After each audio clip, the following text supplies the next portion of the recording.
भाइयों और बहनों, जैसा कि आप लोग जानते हैं, डॉक्टर की बीवी आरती को अदालत ने बदचलन और वेश्या ठहराया है। अगर इसे यहाँ रखा गया तो ये इस गांव को गंदा कर देगी और यहाँ के भोले भाले लोगों को बिगाड़ देगी। क्या आप चाहते हैं कि इसे इस गांव में रहने दिया जाए?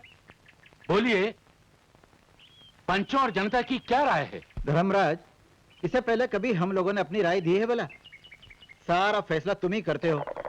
हम तो यहाँ हाँ कहने के लिए भी अपना मुंह कभी नहीं खोलते हैं, सिर्फ सर हिला देते हैं बस। ओहो, तो आप लोग चाहते हैं कि इस बात का फैसला भी मैं ही करूं? जी हाँ, जी हाँ, जी हाँ। तो सुनो, होना तो ये चाहिए कि गांव के सारे लोग इसे पत्थर मार मार कर यहीं खत्म कर दें, पर ना, हम शरीफ लोग हैं, कानून को अपने हाथ में नहीं लेते। इसलिए मेरी राय में इस औरत को गांव से निकालकर शहर की पुलिस के हवाले कर देना चाहिए। उसके बाद उनके जो मन में आए वो कार्रवाई करें। बोलिए, आप लोगों को मेरा फैसला मंजूर है? जी मंजूर है। मम्मी, ये लोग सब क्या बोल रहे हैं? कुछ नहीं बेटे, आप सब जानते हैं मेरे पति ने आप लोगों की कितनी सेवा की है। आपकी मुसीबतों में सिर्फ हम लोग ही आपके साथ खड़े थे, लेकिन क्या आज मेरी मुसीबत में बोलने वाला एक भी इंसान यहाँ नहीं है? देखो देवी जी, इस गांव के लोग पूरी तरह प्रजातंत्र में विश्वास रखते हैं। प्रजातंत्र यानी प्रजा का राज्य, यानी राम राज्य। मतलब इस गांव के लोग वही करते हैं जो मैं चाहता हूँ और वही चाहते हैं जो मैं सोचता हूँ। देखो, इस औरत को शहर की पुलिस के पास ले जाओ और पंचायत का फैसला बताकर उनके हवाले कर दो। बदतमीज! तुम इंसान हो या जानवर? एक औरत को इस तरह सड़कों पे खींचते हुए लाए हो? हाँ साहब, ये एक वेश्या है। न्यायनगर की पंचायत ने इसे गांव से बाहर निकाल दिया है और सरपंच साहब ने इसे आपके हवाले करने को कहा है। ये है उनकी चिट्ठी। ठीक है, तुम जाओ।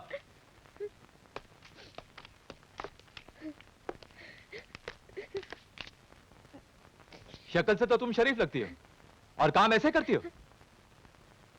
नहीं इंस्पेक्टर साहब, मैंने कोई गलत काम नहीं किया है। तुमने क्या किया है और क्या नहीं किया, इससे मेरा कोई वास्ता नहीं।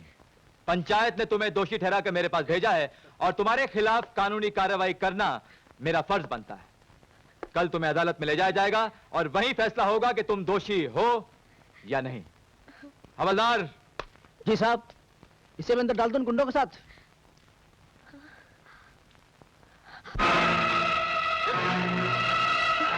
इंस्पेक्टर साहब, मुझ पर दया कीजिए।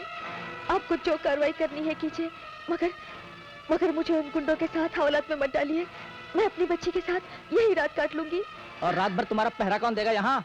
इंस्पेक्टर साहब, तुमने तो मुझे बड़ी प्रॉब्लम में डाल दिया है। सर, हाँ, एक आइडिया दूं? बोलो। अगर ऑब्जेक्शन ना हो तो इसे आपके घर छोड़ाऊं, कल सुबह अदालत वहीं से ले जाएंगे। ठीक है, तुम्हें जैसा ठीक लगता है वैसा करो। मैं जाता हूँ, कमिश्नर साहब के साथ मेरी अपॉइंटमेंट है। ये रखो। चलो बाय।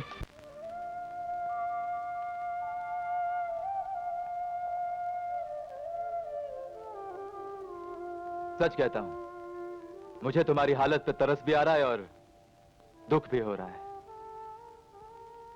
कल अदालत में मुकदमा चलेगा, सजा होगी, जेल जाओगी और यहां तुम्हारी बेटी सड़कों पे मारी मारी फिरेगी, भीख मांगेगी और वहां तुम्हारी सारी जिंदगी बर्बाद हो जाएगी।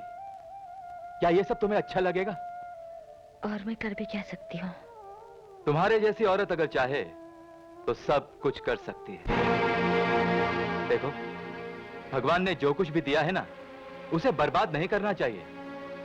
उसका पूरा पूरा फायदा उठाने में ही समझदारी है। मैं समझी नहीं आपका मतलब। अरे मेरी जान, इतनी भोली भी मत बनो। मेरा मतलब है कि अपनी खूबसूरती और जवानी का पूरा पूरा फायदा उठाओ। जो पेशा वहां गांव में करती थी, वो यहां शहर में भी करो, लेकिन जरा स्टाइल से, जरा बन ठन के। इंस्पेक्टर साहब, अरे घबराओ नहीं, मैं तुम्हारे साथ हूं। एक से एक मालदार आसामी लाना मेरा काम है। और जो भी मिलेगा ना, उसे आधा आधा बांट लेना। छी! तुम पुलिस ऑफिसर हो या औरतों के दलाल? मैं 2 in 1 हूं जाने मन। अगर पुलिस वाला बन गया तो कल ही जेल जाकर अपनी किस्मत पे रोगी, और अगर दलाल बन गया तो कुछ ही दिनों में मोटरों में घूमोगी, बंगलों में रहोगी और ऐश करोगी। ऐसा करते हैं कि कल ही भगवान का नाम लेकर अपने धंधे का श्री गणेश कर देते हैं। क्यों, ठीक है ना? क्यों है तुझ पर? गंदे कामों में भगवान का नाम लेता है, पुलिस की नौकरी को बदनाम करता है। अरे ऐसा ही माल कमाने का शौक चढ़ा है तो छोड़ दे ये नौकरी और जाकर बिठा दे अपनी माँ बहन को बाजार में। मैं तुझे प्यार से समझा रहा हूँ और तू सर पे चढ़ती जा रही। तेरे धंधे की शुरुआत तो आज मैं ही कर देता हूँ।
देवी सर्वभूतेषु विद्यारूपेण संस्थितां नमस्तस्यै नमस्तस्यै नमस्तस्यै नमो नमः। या देवी सर्वभूतेषु लक्ष्मीरूपेण संस्थितां नमस्तस्यै नमस्तस्यै नमस्तस्यै नमो नमः। या देवी सर्वभूतेषु शक्तिरूपेण संस्थितां नमस्तस्यै नमस्तस्यै नमो नमः। पंडित जी, ये संस्कृत में भगवान से क्या कह रहे हो? यही कि हमारे साथ सदा मंत्री बने रहें। पंडित जी, मैंने तो पूजा मुख्यमंत्री बनने के लिए करवाई है। जी हाँ, लेकिन मुख्यमंत्री बनने के लिए इस मंत्री पद पर टिके रहना बहुत जरूरी है ना। जय हो, पंडित जी ठीक कह रहे हैं। वक्त का कुछ पता नहीं चलता साहब। रात को सोए तो मंत्री थे और सुबह उठे तो मालूम पड़ा कि संतरी भी नहीं रहे हैं। पूजा के वक्त भी राजनीति की बातें कर रहे। पंडित जी, आप आरती शुरू कीजिए। जी। ओम कर्पूर गौरम करुणावतारम संसार सारम भुजगेन्द्रहारम। एक लड़की मंत्री साहब से मिलने आई है। लड़की? पंडित जी, अचानक एक सरकारी काम आ गया है, मैं चलता हूँ। मगर भगवान की आरती तो लेते जाइए। भगवान की आरती कहीं भाग थोड़ी जाएगी, हैं? और फिर सरकारी काम जो है। सुनो जी, लड़की खूबसूरत जी, है? वो जी जवान है? जी, क्या उम्र होगी उसकी? यही कोई 15-16 साल। तुम्हें कैसे मालूम? तुमने उसे देखा है? ये देखने की क्या जरूरत है सरकार। जो लड़की आपसे मिलने आई होगी वो तो सुंदर और कमसिन होगी। जय हो मंत्री जी। क्या बात है, आंखों में आंसू और गोद में बच्ची को लिए हमारे पास क्यों आई हो?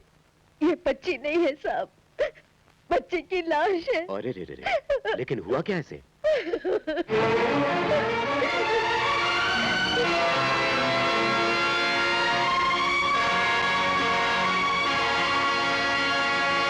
रास्कल्स, ऐसे ही लोग हमारी सरकार को बदनाम करते हैं। उनको सजा जरूर मिलेगी। मैं तुम्हारे साथ पूरा न्याय करूंगा। सुनो जी, पुलिस कमिश्नर को फोन करो कि इंस्पेक्टर पांडे को गिरफ्तार कर लें और न्यायनगर के सरपंच धर्मराज को मेरे सामने हाजिर करें। सर, धर्मराज जी आपके ससुर हैं। तो क्या हुआ?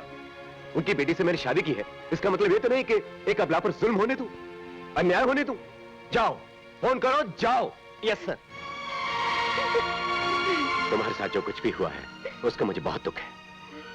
मैं तुम्हारी मरी हुई बच्ची को वापस तो नहीं ला सकता, लेकिन मैं ये साबित करके रहूंगा कि तुम्हारे पति निर्दोष है। उन्हें जेल से छुड़ाना मेरा कर्तव्य है। लेकिन इस बच्ची को हाथों में लिए कब तक ठोकरें खाती रहोगे? जाओ, पहले इस बच्ची को धरती की गोद में सुला दो। पुलिस कमिश्नर साहब को फोन कर दिया। Very good. बच्ची के अंतिम संस्कार के लिए इनके साथ एक सिक्योरिटी गार्ड भेज देना और इनके लिए पूरा इंतजाम कर देना। समझ गए ना? समझ गया सर। ये ले कनकैया, खा ले। चाचा, क्या है बेटा? ये ले चाचा, लड्डू खा। क्या बात है डॉक्टर बाबू, किस बात की मिठाई खिला रहे हो? आज मेरी नन्ही मुन्नी प्यारी सी बच्ची का जन्मदिन है, आप भी खाइए। मुबारक अभी हो। तुम बहुत खुश नजर आ रहे हो। भगवान तुम्हारी बेटी की बहुत लंबी उम्र करे।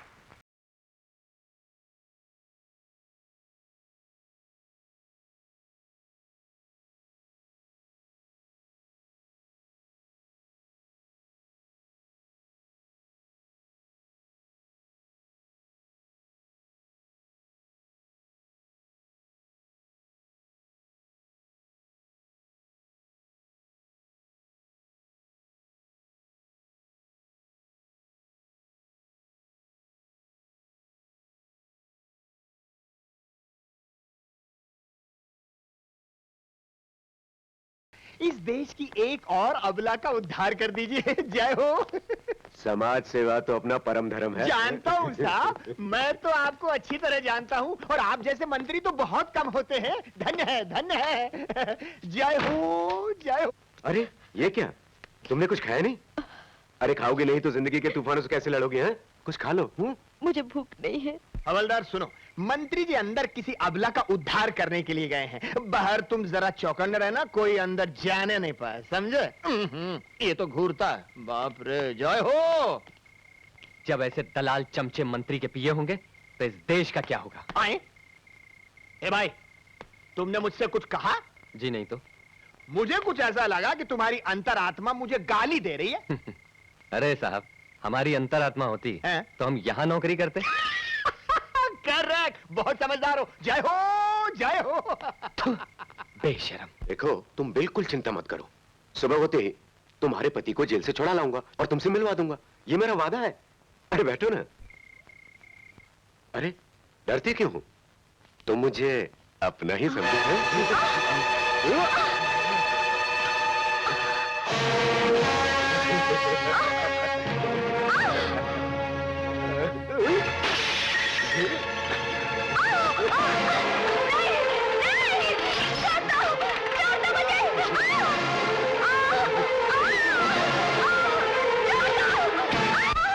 देखा कैसे कैसे कामों के लिए हमें पहरा देना पड़ता है।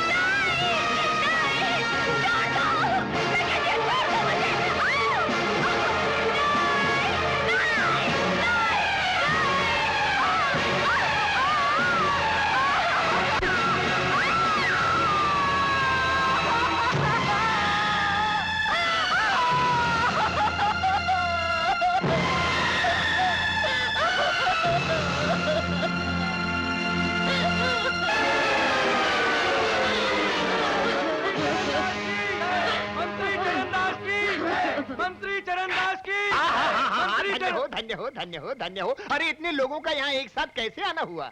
हम लोग अबला सेवा संघ की तरफ से मंत्री जी का सम्मान करने आए हैं। हाँ, कितने शुभ कार्य के लिए आए हैं।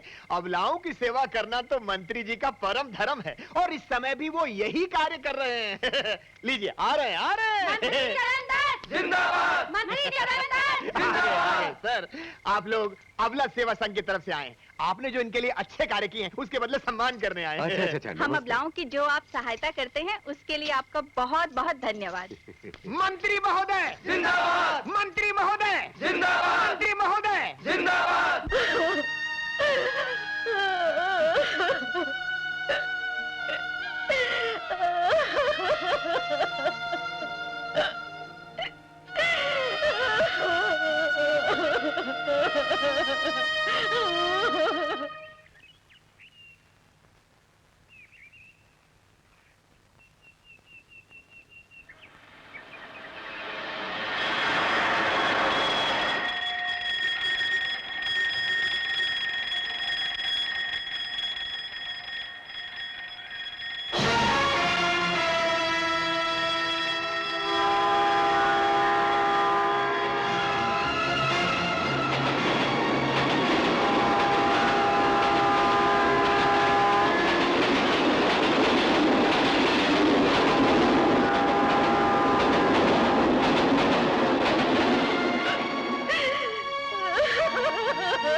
तुम आत्महत्या क्यों करना चाहती थी?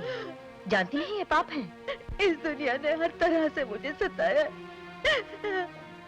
मेरे शरीर को गंदा किया और मेरी बेटी की हत्या की है। मुझ जैसी औरत के लिए अपने माथे का कलंक मिटाने का और इस पाप की दुनिया से मुक्ति पाने का यही एक रास्ता बच गया था। तुम क्या समझती हो, अपनी जान देने से माथे पर लगा कलंक मिट जाएगा? जब मैं ही नहीं रहूंगी तो कलंक कहाँ रहेगा? मर्दों की सताई गई औरतें अगर बदनामी के डर से आत्महत्या करने लगी तो पाप करने वालों की हिम्मत और बढ़ जाएगी, कई और अबलाएं कलंकित हो जाएंगी और इसकी जिम्मेदार हर वो औरत होगी जो जिंदगी से भागकर आत्महत्या कर लेती हैं। तुम अपने आप को सजा क्यों दे रही हो? सजा तो उन्हें मिलनी चाहिए जिन्होंने पाप किया है। लेकिन कैसे? इसके लिए कानून है, अदालत है और मुझ जैसी वकील तुम्हारे साथ है। मैं तुम्हारे माथे पर लगा कलंक मिटाऊंगी, तुम्हें इंसाफ दिलाऊंगी। आओ मेरे साथ, देखो मुझ पर भरोसा रखो। काम